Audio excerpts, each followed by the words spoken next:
বিমান হামলায় ধ্বংসস্তূপ থেকে আটকে পড়াদের খুঁজে বের করার চেষ্টা করছে উদ্ধারকারীরা। প্রায় এক বছর ধরেই এমন নিয়মিত চিত্র গাজাবাসীর জন্য।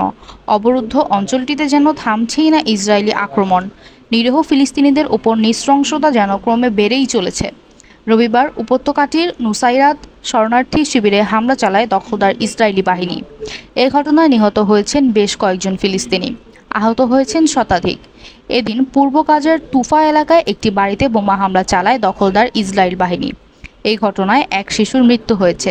আহতদের ব্যাপিস্ট হাসপাতালে স্থানান্তর করা হয়েছে।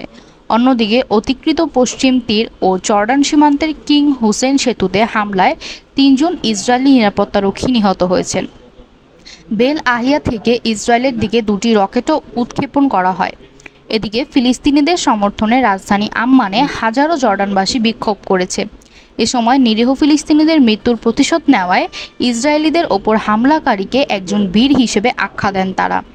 অন্যদিকে গাজায় বন্দীদের অবিলম্বে মুক্তির দাবিতে সর্বকালের সবচেয়ে বড় বিক্ষোভ হয়েছে তেল আবিবে। ৭ লাখের বেশি ইসরায়েলি এই বিক্ষোভে অংশ নেন। প্রধানমন্ত্রী বেনিয়ামিন নেতানিয়াহুর পদত্যাগের দাবিও জানানো হয়। চলমান যুদ্ধে গাজায় এ পর্যন্ত ইসরায়েলের হামলায় প্রায় ৪১,০০০ ফিলিস্তিনি নিহত হয়েছে। আরও আহতের সংখ্যা লাখের কাছাকাছি।